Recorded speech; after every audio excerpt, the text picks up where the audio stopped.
반갑습니다. 새해 복 많이 받으세요. 인사 한번 하실까요? 네. 아이고, 저 뒤쪽에 쭉 이렇게 병풍처럼 이렇게 쭉 굴러 있어서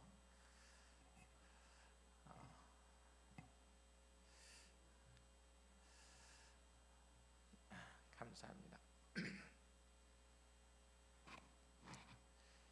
아직도 설 명절이라 명절 기간이라 교회에 안 나오신 분들이 너무 많이 있는 것 같은데 그들을 위해서 기도해 주시고 오가는 발걸음 또 생활하는 생활들 속에서 하나님의 은혜가, 하나님의 평강이, 하나님의 샬롬이 임하도록 이렇게 응원하는 오늘 하루 또 이 시간이 되었으면 좋겠습니다. 말씀 함께 나누도록 하겠습니다. 오늘 다뤄질 본문은 요한복음 18장, 적어도 27절 말씀까지인데 시간이 많이 없으므로 18절 말씀까지만 읽었습니다. 본문에서 가룟 유다는 로마 군대와 대제사장의 아랫사람들을 데리고 와서 예수님을 결박하죠.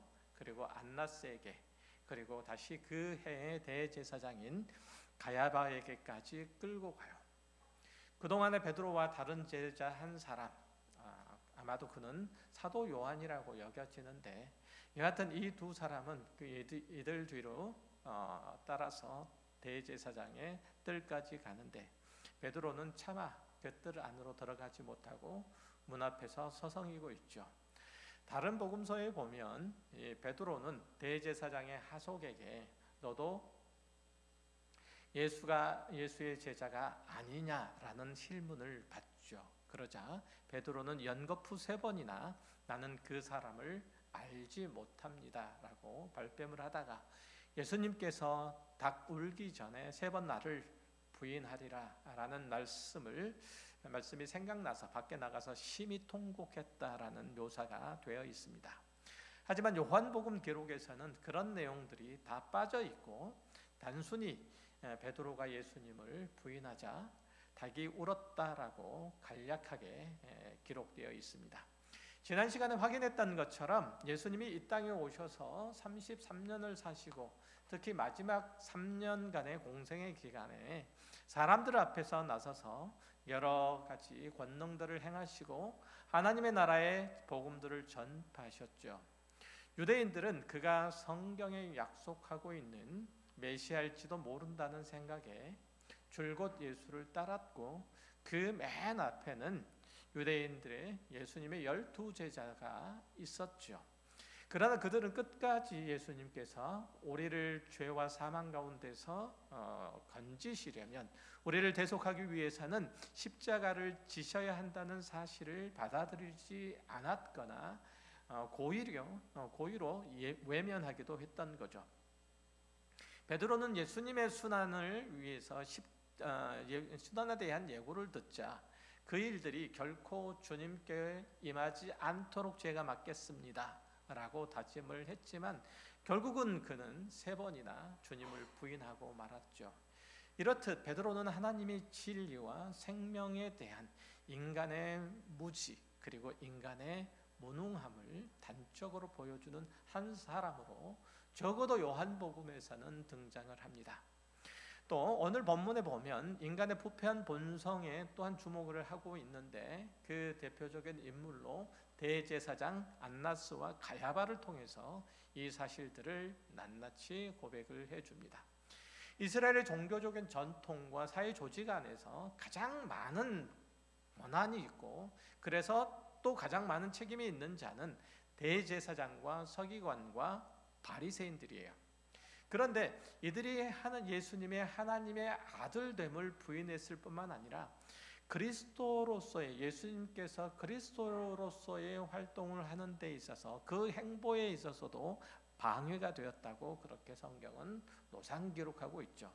심지어 대제사장인 가야바는 유대인에게 한 사람이 백성을 위해서 죽는 것이 유익하다라고 권고했을 정도입니다. 오늘 본문에서 보면 14절에 그렇게 얘기가 되어 있죠. 그러나 그가 그렇게 말한 것은 예수님의 대속 사역을 이해한 발언이 아니라 밀란이 일어날 정도로 이 사람이 예루살렘, 아니 온 유대 사람들을 마음을 흔들어 놓았으니까 그를 죽여서 더 이상 동요가 민중들 가운데 예루살렘 시민들 가운데 동요를 막자는 그런 발언이었던 거죠. 이스라엘의 대제사장 하면 이들은 하나님이 죄인들을 향하여서 품으신 사랑과 긍휼, 그로 인해서 그들을 구속하시고 거룩하게 하시는 가장 그 방법들을 가장 잘 설명하고, 그래서 이스라엘 백성들이 하나님의 은혜 아래 거하도록 하게 하시려고 그렇게 만들어낸 제도의 그 시행자, 그 책임자가 바로 이스라엘의 대제사장이에요. 그의 역할들이 그러한 거죠. 다시 말하면 이스라엘 모든 백성들을 하나님의 은혜, 긍휼의 또 대속의 보좌 앞으로 인도하는데 그 역할들을 감당을 해야 되는 자가 바로 대제사장이라는 그런 의미입니다. 그런 그가 예수를 죽이려고 덤볐고 실제로 십자가에 못 박도록 했죠. 아이러니하게도 대속죄일에 대제사장이 어린 양을 잡아서 하나님께 제사를 드렸던 것처럼 어린 양이신 예수님께서 이 대제사장의 손에 죽임을 당하여서 속죄 제물이 되신 거예요. 그렇지만 그것은 결코 그 대제사장의 직무를 다함이 아니었던 거죠. 이처럼 대제사장이나 서기관이나 바리새인 등 유대의 종교 지도자들뿐만 아니라 예수님을 따라다녔던 유대인들이나 심지어는 제자들마저도 예수님의 순환과 죽으심의 의미와 그 목적을 알지 못했다는 사실, 이것이 요한복음에서 내내 드러내고자 하는 거예요. 하나님과 가장 가까워야 할 대제사장마저도 예수님과 지근거리에서 그 가르침과 그 권능을 보았던 제자들마저도 세상의 빛 대신 그리스도를, 예수님을 알지 못했다는 것을 지금 요한복음에서는 주목해 보고 말씀하고 있다는 점이죠. 인간이 그 능력과 재주와 지식으로서는 도무지 넘어설 수 없는 절망스러운 한계가 있음을 이 요한복음이 지적하고 싶어서 이제 오늘 본문에서는 그 사실들을 아주 객관적이고 그리고 담담하게 기록해내고 있는 거예요. 하지만 이 에피소드를 읽는 대부분의 독자 대부분들은 대제사장의 오만함과 권력욕을 비난할지라도, 제자들의 무지함과 나약함을 비웃을지라도, 만약에 내가 저 자리에 있었더라면 그렇게 하지 않았을 것이다 라는 묘한 자신감을 가질지라도, 이 대제사장이 그리고 예수님을 배반하고 달아나 버리는 이 제자들이 자기 자신의 모습인 것을 잘 깨우치지 못하죠. 적어도 예수를 믿고 나는 그리스도 안에 있으며 그 그리스도의 은혜 가운데 있는 자로서 주님을 향한 내 믿음과 사랑과 신앙의 고백들이 있다라고 생각하는 사람들은 대단히 많이 이런 마음들을 품고 있어요. 내가 저 자리에 있었다라면, 나 같았으면 결코 그런 어리석은 행위를 하지 않았을 것이다 라는 묘한 자신감 같은 게 있다는 뜻이에요. 쉽게 말하면 하나님의 은혜와 복음을 앞에 두고서도 나는 죄를 회개했고 예수를 믿었고 그리스도를 영접했다라는 묘한 당당함 혹은 자랑 같은 게 있다는 거예요. 그게 뭐가 잘못된 거냐? 네, 여기서부터 우리의 신앙에 잘못된, 꼬이는 부분들은 대단히 많이 꼬이게 되죠. 바로 이런 우리의 오해와 착각을 걷어내려고 요한복음 기자는 예수님의 마지막 상황들을 다른 복음서와는 달리 아주 객관적이고 사실적으로만 기록을 하고 있다는 점이에요. 사도 요한은 사도로서의 사명을 거의 다 마친 후에, 인생의 노년기까지 다 겪고 난 후에 성경이 말하는 인간의 보편적인 인간의 특성들, 인간이 가지고 있는 본성들을 충분히 이해한 후에 이 복음서를 썼어요. 그러니까 인간은 하나님의 특별한 간섭이 없으면 그리스도를 지근거리에서 경험하고서도 배웠던 제자라 할지라도 하나님의 은혜의 보좌 앞에 나아가서 다른 사람들의 복과 화평과 안녕을 비는 대제사장이라고 할지라도 예수 그리스도와 그의 복음의 참된 능력을 맛보고 누릴 수 없음을 누누이 말하고 있다는 거예요. 요한복음 서문에서 밝히는 바가 뭐였죠? 빛이 세상에 왔지만 그 어두움은 깨닫지 못하다라는 거잖아요. 자기 땅에 오매 자기 백성이 영접하지 않았다는 거예요. 자기 땅에 자기의 왕 되신 이가 왔는데 자기 백성이 몰라요. 그러면 다른 땅에 다른 왕이 온다면 다른 땅의 다른 백성들은 어떻게 되겠어요? 더더구나 모르죠. 그렇잖아요. 유대인의 왕으로서, 아니 온 세상의 왕으로서 예수 그리스도께서 오셨으나 유대인들이 그 예수를 그리스도라 메시아라 보지 못했던 거예요. 그러면 다른 백성들은 오죽하겠어요. 그 얘기를 하고 있는 거죠. 하나님의 복음과 진리와 생명에 대해서 보편적인 인간의 그런 무지와 무능을 지적하고 싶은 게 이 요한복음서예요.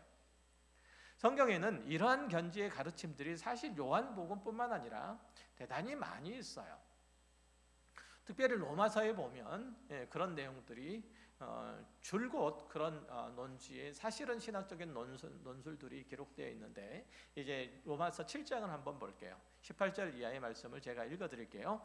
내 속 곧 내 육신에 선한 것이 거하지 아니하는 줄 아노니 원함은 내게 있으나 선을 행하는 것은 없노라. 내가 원하는 바 선은 행하지 아니하고 도리어 원하지 아니하는 바 악을 행하는도다. 만일 내가 원하지 아니하는 그것을 하면 이를 행하는 자는 내가 아니요 내 속에 거하는 죄니라. 그러므로 내가 한 법을 깨달았노니 곧 선을 행하기를 원하는 나에게 악이 함께 있는 것이로다. 내 속사람으로는 하나님의 법을 즐거워하되 내 지체 속에서 다른 한 법이 내 마음의 법과 싸워 내 지체 속에 있는 죄의 법으로 나를 사로잡는 것을 보는도다. 오호라 나는 곤고한 사람이로다. 이 사망의 몸에서 누가 나를 건져내랴. 이 신학적인 진술이 하나의 사건으로 나타나 있는 게 바로 요한복음 18장이에요. 특별히 유대의 지도자들과 제자들과 다른 예수님을 따랐던 무리들이 결국 그분을 등지고 순환을 겪게 했던 것이 바로 이 사실 때문에 그런 거예요. 그러니까 로마서 7장에서 언급하는 이 사실 때문에 그래요. 자, 베드로는 두터운 의리와 그리고 믿음으로 예수님을 편을 들려고 했죠. 당연히 그랬던 사람이에요. 우리 잘 아는 것처럼. 이 부분을 간과해서는 안 돼요. 그는 모두 주를 버릴지라도 나는 결코 버리지 않겠습니다. 내가 주와 함께 죽을지언정 주를 부인하지 않겠습니다라고 다짐을 했고, 사실 그거는 진심이었어요. 실제로 예수님께서 잡히자 다른 제자들은 다 도망했지만 멀리서나마 주님이 끌려가신 길들을 따라가잖아요. 그런데 그가 다짐하고 원한 것과 상관없이 대제사장의 하인이 당신도 예수의 제자가 아니냐라고 다그쳤을 때 나는 그 사람을 전혀 알지 못하고 라고 3번이나 부인했던 거잖아요. 한 번도 아니고 두 번도 아니고 3번이나 변명을 했으니 자기가 진술한 내용이 확실함을 스스로가 증언하는 셈이 된 거예요. 더 이상 변명거리가 없었던 거죠. 그리고 밖으로 도망 나와서야 예수님이 하신 말씀이 생각나서 힘이 통곡했다는 거죠. 자신의 무능력함과 무력함 그리고 어리석음에 대해서 심히 수치스러워서 견딜 수 없었어요. 그가 고백한 신앙 고백 하나도 자신이 지킬 수 없다는 사실을 그는 알고 심히 통곡할 수밖에 없었다는 거예요. 예수님이 부활하신 이후에 제자들이 모인 곳에 나타나셨을 때에도 베드로도 거기에 있었죠. 부활하신 주님을 봤고 그가 그리스도이심을 확인했어요. 그러고도 제자도를 버리고 갈릴리 바다로 고기를 잡으러 가잖아요. 요한복음 21장의 내용이 거기에 나타나 있죠. 거기서 주님께로부터 요한의 아들 시몬아 내가 나를 사랑하느냐 3번이나 질문을 받았을 때 내가 주님을 사랑하느냐 주님께서 더 잘 아시지 않습니까? 라고 연거푸 이 고백을 했어야만 했어요. 그때까지도 베드로는 나약하고 모자란 존재로 금방 넘어질 수밖에 없는 사람으로 서 있었다는 거예요. 그러다가 사도행전에서는 전혀 다른 모습으로 등장을 해요.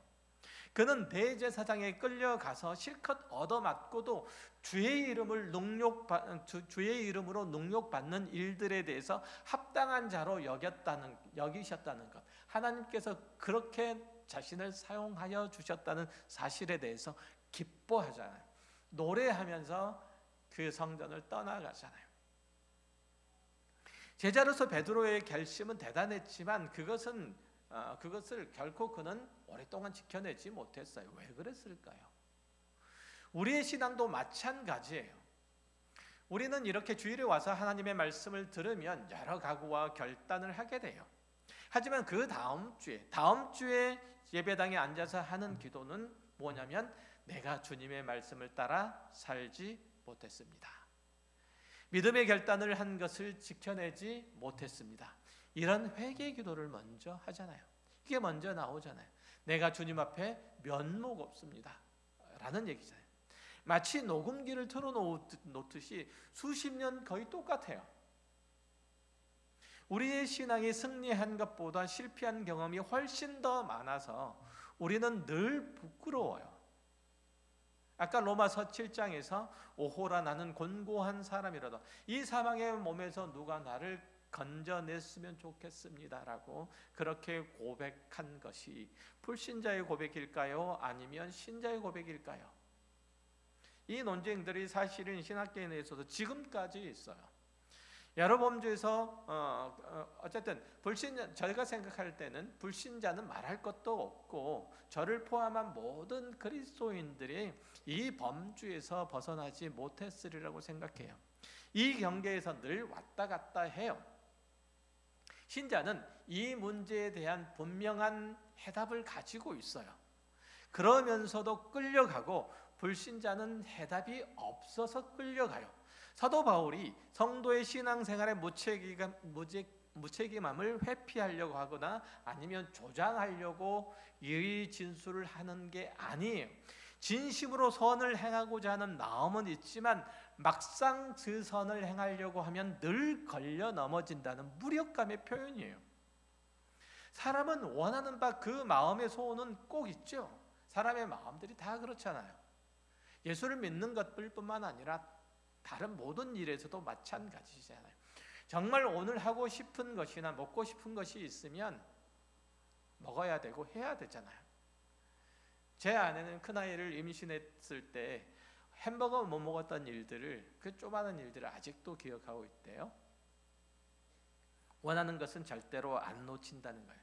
사람은 자기 빚진 것은 잊어도 빚을 받을 것은 꼭 기억하는 법이에요.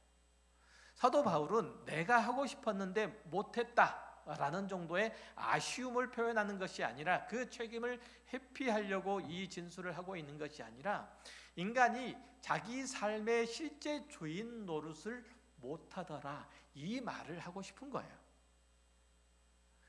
가끔 기특한 생각을 하더라도 그 생각이 자기를 주장하지 못해요. 그 생각이 오래가지 못해요. 늘 두려움이, 늘 게으름이 죄가 주인이라 결국은 거기에 자신을 내어주고 마는 것을 보죠.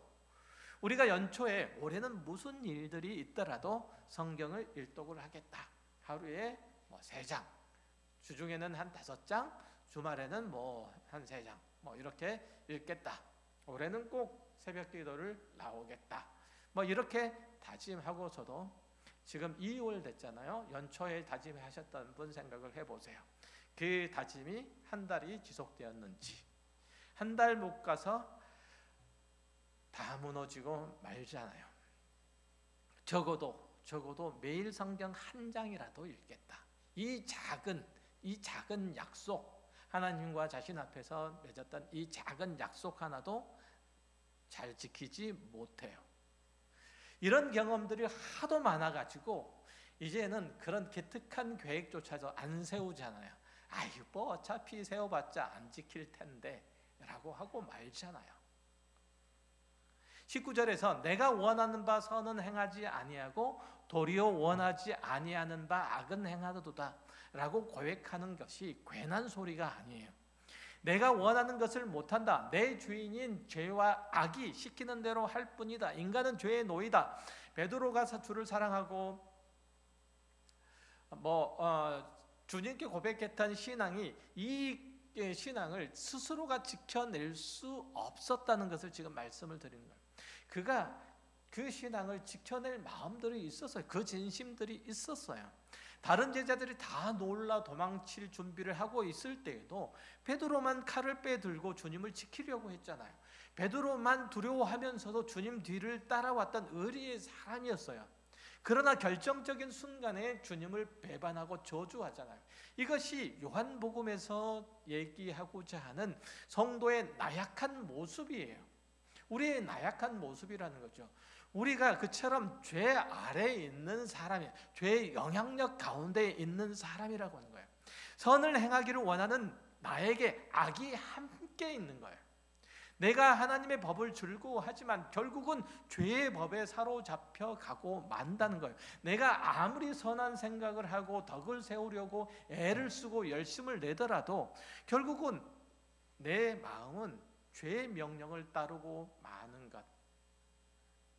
우리는 악에게 매여 있고 죄의 노예이기 때문에 죄를 지을 수밖에 없더라는 거예요. 나는 곤고한 사람이다. 베드로가 할 수 있었던 것은 이 통곡 외에는 없었던 거예요. 그런데 로마서 7장에서는 이 시점에서의 서술을 한 게 아니고, 이 시점에서 로마서 7장을 진술한 게 아니고 예수 그리스도의 십자가로 말미암아 그 문제가 다 해결된 다음에 기록한 거예요. 다시 말씀드리면 하나님께서 그리스도를 통해서 이루신 것이 뭐고, 그래서 우리에게 있는 무엇이 고쳐졌는지, 해답이 무엇인지를 말하려고 그 다음 논지를 이어가고 있는 거예요.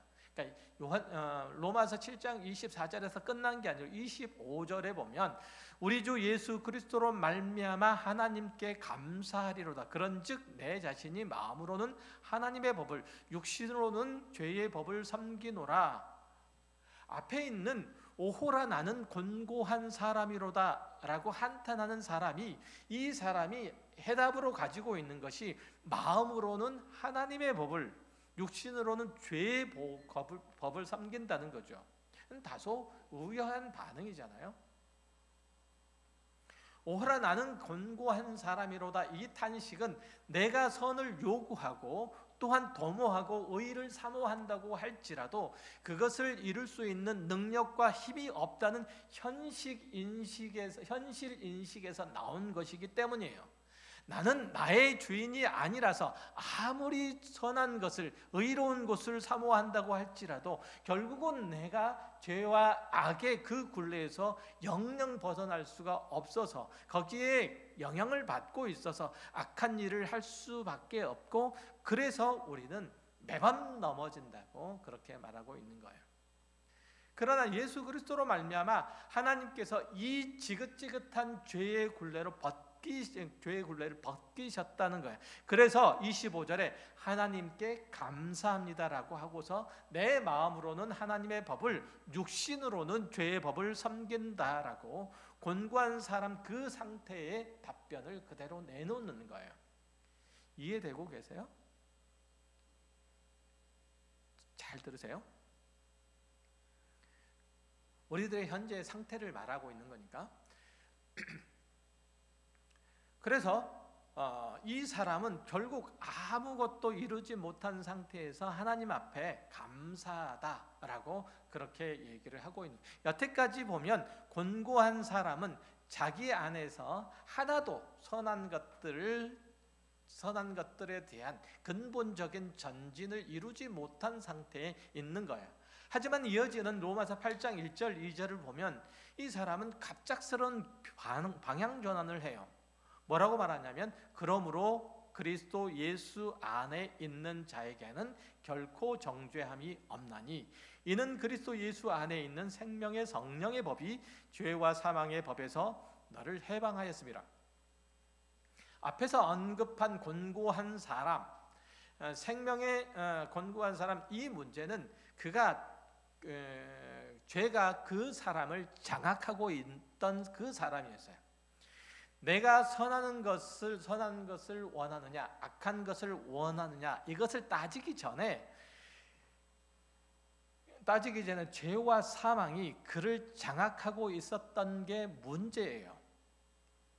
그런데 그 사람이 우리 주 예수 그리스도로 말미암아 하나님께 감사하고 있는데 그 감사의 이유가 지금 여기 8장 1절 2절에서 선언하는 바예요. 그러니까 이전에 죄와 사망이 주장하던 그 사람을 이제는 은혜와 생명이 주장한다는 거예요. 예수 그리스도께서 오셔서 하신 일들은 그 사람을 일깨우고 고치시는 것이 아니라 그를 붙잡고 있던 죄와 사망을 깨고 새로운 그의 주인으로 오시는 방법을 택하셨다는 거예요. 이것은 말씀드렸던 것처럼 이 부분에 대해서 오해가 없으셔야 되는 것은 뭐냐면 이거예요. 그러니까 우리가 선을 행하느냐 악을 행하냐 우리의 행위 문제가 아니에요. 이걸 다루고 있는 게 무슨 얘기인지 아시겠어요? 우리의 행위에 대해서 이제 선한 행위를 할 수 있고 의로운 행위를 할 수 있고 이렇게 되었다는 사실을 얘기를 하는 것이 아니라 우리의 존재가, 우리의 운명이, 우리의 처지가 그렇게 죄와 사망의 법에서 그렇게 지배받고 있던 그 처지에서, 그 신분에서, 그 운명에서 생명과 사망이 지배하는 그 처지로 우리의 처지가, 우리의 신분이, 우리의 자리가 그렇게 바뀌었다는 거예요. 이해되세요? 처지가 그렇게 되었다는 거지 우리가 실질적으로 그렇게 그것만 행하고 살고 있다는 그런 의미가 아니라는 뜻이에요. 그래서 생명의 성령의 법이 그 사람을 다스리도록 하셨다는 거예요. 그러니까 이 사람이 하나님께 감사하는 것은 그가 죄와 사망의 법에서 빠져나올 방법을 제시하고 난 뒤에 그 책임을 묻는 것이 아니라 그에게 율법을 주고 그 율법이 그를 깨우쳐서 사망의 죄의 권세를 깨뜨리는 것이 아니라 하나님께서 예수 그리스도로 말미암아 그것들을 깨부셔서 나를 생명과 성령의 법으로 잡아오셨기 때문에 그가 하나님께 감사하고 있는 거예요. 그러니까 요한복음 18장에서 묘사하는 예수님의 순환과 죽으심을 이런 시각에서 조명할 필요가 있다는 거예요. 그러면 주님께서는 당신의 순환에 대한 제자들의 태도나 당신을 체포해서 수치와 모욕과 고통을 주는 유대 지도자들 그리고 함께 있는 모든 유대인들의 행태에 대해서 특별한 반응 혹은 특별한 대꾸가 없는 것이 이해가 돼요. 요한복음은 이 대목을 놓치지 않고 싶은 거예요. 제자들이 예수님의 대속사역을 원했다거나 그런 이해가 점점 더해갔다는 그 기록을 전혀 안 하는 것도 이 때문이에요. 그가 아무리 주를 사모하고 섬기고 따르고 싶어도 그 주인은 자기가 아닌 것을 요한복음 기자는 사도 요한은 잘 알고 있기 때문인 거예요. 로마서 5장에서도 아담의 범죄로 인해서 모든 사람이 죄인으로 태어날 수밖에 없었듯이 그리스도로 말미암아서 그 안에 있는 자들은 모두 다 의인이 된다고 논중을 하잖아요. 아담 한 사람으로 인해서 죄가 세상에 들어왔듯이 예수 그리스도로 인해서 그 안에 있는 이들이 의인이 된 것을 얘기를 하고 있어요. 그러니까 여기에 하나님의 의로우심이 있다는 거죠. 예수 그리스도께서 아담의 일을 대신하러 오셨다는 것을 잊지 않아야 된다는 거예요. 아담으로부터 모세까지는 아담의 범죄에 가담하지 않는 자라 할지라도 다 사망이 왕노릇을 했어요. 죽음은 죄의 삭시인데 모든 사람이 죽는다는 것은 모든 사람이 죄인이란 뜻이잖아요. 아담은 모든 인류의 대표로서 그 시절로서 뒤에 태어난 모든 사람들이 그 뒤를 따라가죠. 아담의 뒤를 따라가서 그 신분이 그렇게 아담 아래에서 다 정해져 버린 거예요. 그가 죄인됨으로 모두 다 그 죄 가운데 가두어 버린 것이죠. 그러나 예수님께서 인간의 몸을 입고 오셔서 둘째 아담, 마지막 아담이 되신 것은 그가 그 아래에 있는 모든 사람을 대표해서 사망 아래 들어가시고 그 모든 죄값을 짊어지시고 하나님의 진노와 심판을 받으신 거예요. 대신 받으신 것이 아니라 그 아래에 있는 모든 사람들과 함께 받으신 거예요. 그러니까 십자가 아래서 그래서 우리가 또한 죽고 부활하게 되는 거죠. 그러니까 인류가 저지른 모든 죄에 대한 책임을 다 감당했어요. 자 보세요. 말씀드렸던 것처럼 아담 아래에 있는 모든 자들은 아담과 똑같은 형태로 그 아담 아래서 저지르는 범죄를 저지른 거예요. 사실은 예수 그리스도 아래에 있는 자들은 예수 그리스도의 십자가의 죽으심, 그 하나님의 진노와 심판을 사실은 예수 그리스도 안에서 받은 거예요. 이해되세요? 우리가 이해해야 되는 부분들이 바로 그 예수 그리스도의 죽으심과 그 부활 안에서 우리도 예수 그리스도와 더불어서 죽고 그와 더불어서 부활한 존재로 우리는 이 땅을 살아가고 있는, 적어도 그리스도인은 그렇다는 거예요. 우리 그리스도의 운명이, 우리 그리스도의 신분이 그렇다는 거죠. 그리고 예수님께서 부활하셔서 그 안에 다시 태어날 새로운 인류의 시조가 된 것이죠. 그래서 우리는 하나님의 자녀라는 이름을 얻게 된 거죠. 예수를 그런 의미에서 믿고 받아들이라고 하는 거예요.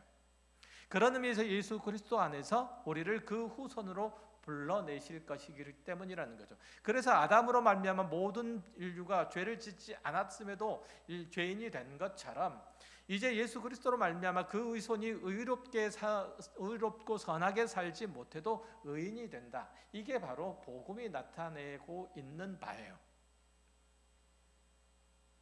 이해되세요? 이 복음을 제대로 이해한다면 꼭 이 자리에 나와야 되는 거예요. 어떤 이는 내가 아무것도 안 해도 예수 그리스도로 말미암아서 의인이 됐고 천국 가게 됐다면 이 고생, 이 불편함들을 감수하고 이 명절에 여기에 왜 나와 있는가? 이런 질문을 할 수도 있어요. 그러면 밖에 나가서 놀아라. 제가 하고 싶은 말씀이에요. 그래도 우리에게 있는 구원이 취소되거나 회수되거나 실패하거나 변경되거나 하지 않는다는 거죠.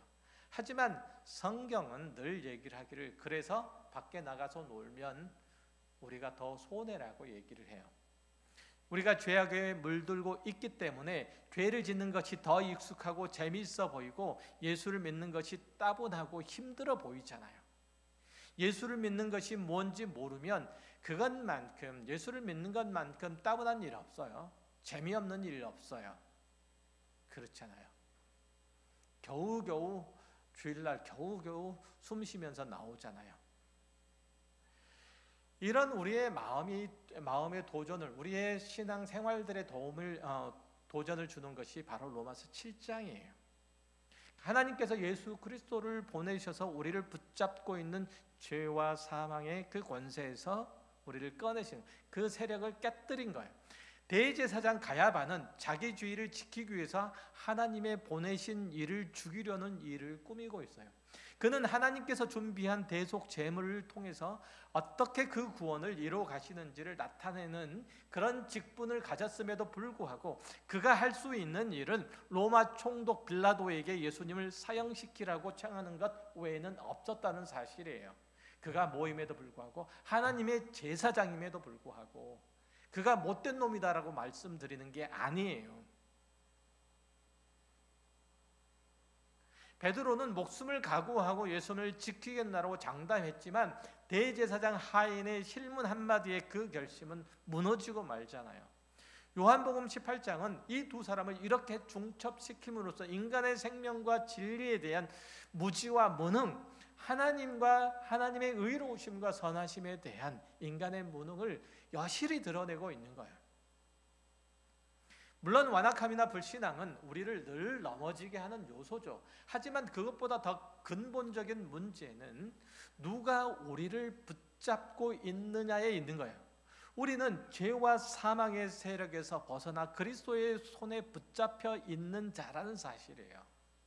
적어도 여기에 있는 분들은 그렇단 말이죠. 그 수중에서 우리는 자라나고 있어요. 로마서 8장 1절 2절을 보면 그러므로 이제 그리스도 예수 안에 있는 자에게는 결코 정죄함이 없나니 이는 그리스도 예수 안에 있는 생명의 성령의 법이 죄와 사망의 법에서 너를 해방했다라고 그렇게 말씀하잖아요. 우리의 운명을, 우리의 신분을, 우리의 죄를 우리더러 지켜내라, 우리대로 유지해라 이렇게 말씀하지 않고 하나님께서 친히 우리의 승리를 이끌어 가신다고 해요. 우리는 생명의 성령의 법 아래 있기 때문에 승리할 수밖에 없는 존재라고 얘기를 해요. 로마서 8장 9절 이하를 보면 그리스도인 된 자가 그러면 어떻게 자기 자신의 신분을 굳건히 지킬 수 있는지를 말하고 있어요. 거기 보면 이렇게 되어 있거든요. 만일 너희 속에 하나님의 영이 거하시면 너희가 육신에 있지 아니하고 영에 있나니 누구든지 그리스도의 영이 없으면 그리스도의 사람이 아니라 또 그리스도께서 너희 안에 계시면 몸은 죄로 말미암아 죽은 것이나 영은 의로 말미암아 살아있는 것이니라 이렇게 말씀하잖아요. 이 구절을 보면 로마서 7장의 진술을 정확하게 뒤집어 놓은 것 같아요. 7장에서는 선을 행하기를 원하지만 악이 나를 주장하고 있어서 사망의 자리로 갈 수밖에 없음을 한탄하고 있는데 반해서 8장에서는 내가 아무리 사망의 길로 그 자리로 가려고 하더라도 결국 그리스도의 영이 나를 장악하고 있으므로 그곳에, 그 사망의 자리에, 죄의 자리에 갈 수 없다라고 말해요. 그야말로 마음이 놓이는 말씀이에요. 한참 나가도 괜찮을 것 같아요. 나갔다 와도 괜찮을 것 같아요. 하지만 그 사실 때문에 성도의 신앙생활이 고달픈 거예요. 우리가 더럽고 악한 데로 나가면 그래서 금방 얻어맞죠. 죽기 전에 5분 전에 다 회개하고 내 영혼 주께 맡깁니다. 이렇게 털고 가면 세상 편할 것 같지 않아요? 그렇죠. 세상에서 놀고 싶은 대로 놀고 쉬고 싶은 대로 쉬고 하고 싶은 대로 하다가 죽기 전 5분에 다 회개하고 내 영혼 주께 맡깁니다. 얼마나 좋아요. 하지만 하나님께서 우리를 그냥 내버려 두시지 않는다. 그렇게 살다가 죽도록 내버려 두시지 않는다는 거예요. 다 경험하고 계시잖아요. 그렇죠? 그래서 붙들려 오신 분들이잖아요. 베드로가 결국 붙잡힌 것처럼 우리의 신앙 인생도 그렇다는 거예요. 단지 실컷 얻어맞고 정신을 차리느냐, 좋은 말 할 때 들을 것이냐 이 차이가 있을 뿐이에요. 말할 때 들을래, 얻어맞고 말 들을래. 로마서 9장에 보면 야곱과 에서의 예를 들어서 잘 설명해요. 우리의 처지와 운명을 잘 말하죠. 로마서 6장도 마찬가지고 창세기 내용도 보면 야곱이 장자권을 훔쳐서 빼앗아 도망가고 난 다음에 야곱의 행보에 대해서는 쭉 기록을 하고 있죠. 그렇지만 에서의 행보에 대해서는 거의 나타나지 않아요. 야복나루에서 이제 야곱을 다시 만날 때까지 에서의 행보는 나타나지 않아요. 그런데 이 에서는 상당히 큰 부자가 되어서 야곱 앞에 나타난 것을 볼 수 있어요. 사실은 그 오는 모습들을 보면 그가 군대를 거느리고 오잖아요. 그리고 야곱이 뭔가를 자신이 가지고 있는 재산 중에 일부를 떼서 이렇게 주겠다라고 얘기하니까 나도 그 정도는 충분히 있어라고 얘기할 만큼 에서의 행보는 그래요. 그러나 그는 하나님의 주목을 받지 못하는 자로 그렇게 있다는 사실이에요. 로마서 9장을 보면 이 야곱과 에서를 예를 들어서 설명하고 있거든요. 10절 이하를 보면 그뿐 아니라 또한 르브가가 이 조상 이삭 한 사람으로 말미암아 임신하였는데 그 자식들이 아직 나지도 아니하고 무슨 선이나 악을 행하지 아니한 때에 택하심을 따라 되는 하나님의 뜻이 행위로 말미암지 않고 오직 부르시는 이로 말미암아 서게 하려 하사 르브가에게 이르시되 큰 자가 어린 자를 섬기리라 하셨나니 기록된 바 내가 야곱은 사랑하고 에서는 미워하였다 하심과 같으니라. 에서와 야곱은 태어나기도 전에 하나님께서 야곱을 택하고 에서를 버리셨다고 해요. 사도 바울이 이 얘기를 끌고 나온 것은 에서는 왜 버려졌을까? 이 말을 하려고 하는 것이 아니라 야곱을 택하심에 있어서 그 원인을, 그 이유를 야곱에서 찾을 수 없다는 말을 하고 싶어, 그 얘기를 하고 싶은 거예요. 에서와 똑같은 입장, 똑같은 처지인 거예요. 그런데 야곱은 왜 택하심을 입었고 에서는 왜 택하심을 받지 못했을까? 왜 야곱은 택하심을 받았을까? 이 얘기를 하고 싶은 거예요. 창세기에 나타난 야곱의 일대기를 보아도 그렇잖아요. 말씀드렸던 것처럼 그가 하나님의 택하심을 받는 자임을 그의 삶의 행실, 그 행보를 통해서 찾기가 굉장히 어려워요. 그가 왜 하나님의 택하심을 받았는지 찾기가 어렵다는 거예요. 우리의 구원이 그와 같이 전혀 우리에게서 그 이유, 그 원인, 그 책임을 찾을 수가 없는 거예요. 우리의 삶이 구원받은 하나님의 자녀 같습니까? 여러분의 삶이 그렇습니까? 그럼에도 불구하고 우리는 여기에 앉아서 예배하고 있다는 거예요. 그래서 밖에 있는 사람들이 볼 때, 우리를 볼 때 순날강도 같은 사람으로 보여요. 순도둑놈처럼 보이는 거죠. 저 사람들은 밖에서 있을 때도 별로 잘 좋아 보이지 않는데 자기 뜻대로 자기 마음대로 뭐 나쁜 짓 하고 싶으면 하고 뭐 그러다가 교회 나와서 예수 믿는다는 이유 한 가지만으로 천국 갈 수 있다니 참 불공평하다, 불합리하다, 이렇게 얘기하지 않습니까? 이게 납득이 됩니까? 야곱의 인생이 그렇다는 거예요. 우리 그리스도인들이 밖에서 볼 때는 그렇게 보인다는 거예요. 무슨 얘기냐면 밖에서 나쁜 짓 하고 안에서 좋은 생각하고 이런 말씀을 드리려고 하는 것이 아니라 밖에 있는 사람과 똑같이 우리도 그런 존재이지만 우리는 이 자리에 붙들려 왔다는 사실을 얘기를 하고 싶은 거예요. 그럼에도 불구하고 이게 은혜인 거예요. 이게 하나님이 야곱을 그 백성 삼으시겠다고 하시고 전생에 걸쳐서 그를 가르치시고 인도하셔서 결국은 하나님의 자녀답게 만드시고야 마셨잖아. 인생의 말년에 가서 그는 드디어 하나님이 천지와 만물을 지으신 분이고 그 지혜와 능력이 무궁하시고 그 약속의 신실하심을 인정하는 그 신앙을 갖게 된 거예요. 그가 도덕적으로 훌륭해졌다고 얘기하지 않아요. 그가 하나님이 어떤 분이신지를 이해하게 되었다고 얘기를 해요. 이게 우리의 신앙의 결국인 거예요. 하나님이 어떤 분이신지를 우리가 기어이 이해하게 되고 기어이 그 하나님 앞에 엎드리게 되고 그 하나님 앞에서 우리의 앞으로의 운명을 맡기는 자로 하나님 앞에 서게 된다는 점이에요. 결국은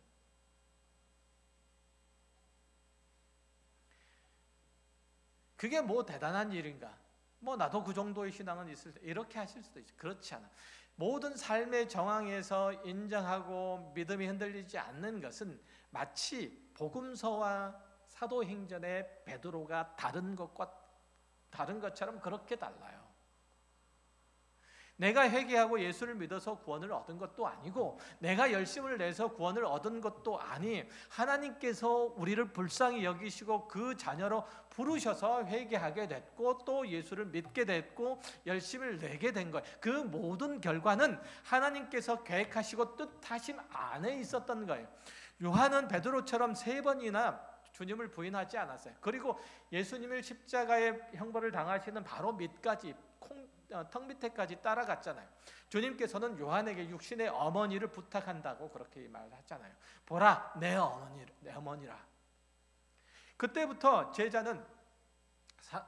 요한은 예수님을 어머니를 평생토록 섬겼다고 그렇게 요한복음은 보도를 하잖아요. 그렇다고 그가 베드로보다 제자로서 훨씬 나았다고 말하는 것이 아니에요. 우리의 인간의 모든 모습을 지적하려고 이 사건을 기록하고 있다는 점이에요.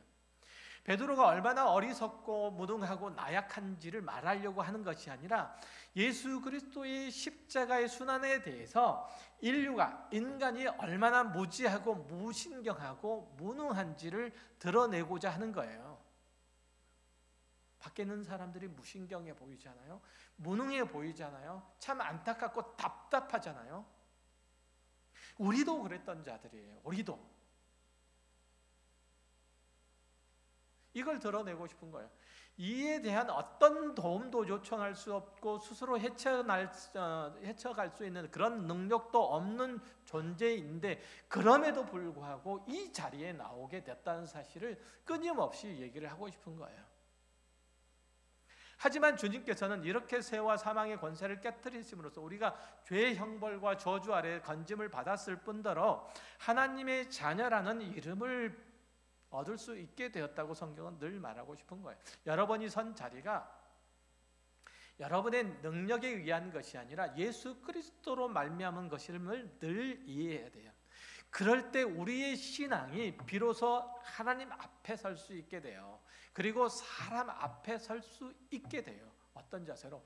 고개 빳빳하게 서 있는 자세가 아니고 하나님께 대해서 그 긍휼과 자비를 요청하는 자로, 그리고 앞에 있는 이웃들 앞에서 하나님께서 나를 보듯이, 아니 하나님께 나를 이렇게 봐주십시오라고 요청하듯이 내가 다른 누군가, 옆에 있는 누군가를 그 시각으로 볼 수 있게 돼요. 내가 하나님의 긍휼을 얻을 수밖에 없는, 빌 수밖에 없는 형편없는 존재이듯이 저 사람도 그런 존재일 수밖에 없다는 사실들을 인정하는 거예요. 무슨 뜻이냐고, 거꾸로 저 사람이 하나님의 긍휼과 자비를 구할 수밖에 없는 것처럼 하나님의 구원과 하나님의 은혜를 입을 수밖에 없는 그런 존재라고 우리가 밖에 있는 사람들에 대해서 생각하고 있는 것처럼 나도 그런 존재라는 사실이에요. 그럴 때 내가 그 사람을 이해할 수 있는 것, 그 사람을 용납할 수 있는 거예요. 그 사람을 용서할 수도 있는 거예요.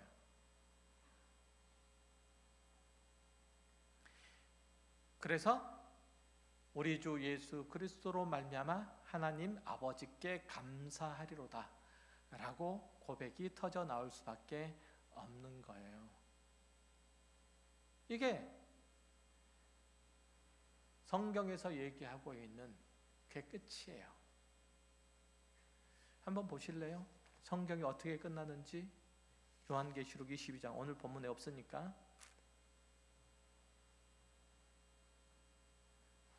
22장 21절 제가 읽어드릴게요. 주 예수의 은혜가 모든 자들에게 있을지어다. 무엇이 필요하다고요? 예수의 은혜가. 우리는 예수 그리스도의 은혜가 필요한 자들이에요. 이 고백, 이 요청, 이 찬송이 나올 수밖에 없는 자로서 우리를 키워가신다는 사실을 기억하셔야 돼요. 우리의 운명을 흔들 자 없어요. 생명과 성령의 법이 우리를 이끌고 있기 때문에 그래요. 죄와 사망의 법은 우리의 손을 놓은 지 오래예요. 우리는 실패할 수 없어요. 이것이 그리스도의 복음이고 능력이에요. 이것을 말하려고 요한복음은 십자가를, 그리스도의 순환을 다른 어떤 구절보다 더 길게 그리고 있고, 거기에 얽힌 이들의 모습을 아주 주관적인 평가나 결과론적인 설명 없이 그 상황 그대로를 보여주고 있는 거예요. 우리는 결코 아무렇게나 주어지는 대로 수동적으로 신앙생활을 하고 말 존재가 아니라는 뜻이에요. 하나님은 기어이 우리의 입술과 삶을 통해서 감사와 찬송을 받아내시고야 말 뿐이에요. 우리가 포기하고 있는 사람도 그래요. 우리가 절망하고 있는 사람도 그래요. 우리의 원수를 삼고 있는 사람도 그래요. 아니, 저 사람이 예수를 믿는다고? 저 사람이 예수를 믿는다고? 그게 저였잖아요. 그렇게 다른 사람들로 하여금 어떤 의미에서는 경탄을, 어떤 의미에서는 놀람을 줬던 자가 저였잖아요. 바로 여러분 아니었습니까? 저 사람이 예수를 믿는다고? 여러분 앞에서 하나님의 긍휼과 자비를 구하는, 또 여러분의 용서를 얻어야 하는, 또 여러분의 이해를 얻어야 하는 모든 사람도 그렇게 하나님께로부터 은혜를 입을 자요, 또한 그렇게 많은 사람들로부터 저 사람이 예수를 믿는다고 라고 놀람을 자아낼 자라는 사실들을 기억하시고, 여러분 앞에서는 누구도 포기하지 마시고, 여러분을 포함해서 포기하지 마시고, 그들을 위해서 기도하시고, 또한 그들을 품에 안으시고 기대하시고 끝까지 믿음 안에서 견디고 함께 살아내므로 하나님의 은혜의 영광들이, 하나님의 생명의 성령의 법들이 그들도 지배하도록 기도하고 헌신하고 수고하는 저와 여러분이 되시기를 주의 이름으로 축원합니다. 기도하겠습니다. 하나님 아버지 감사합니다. 우리들에게 주어진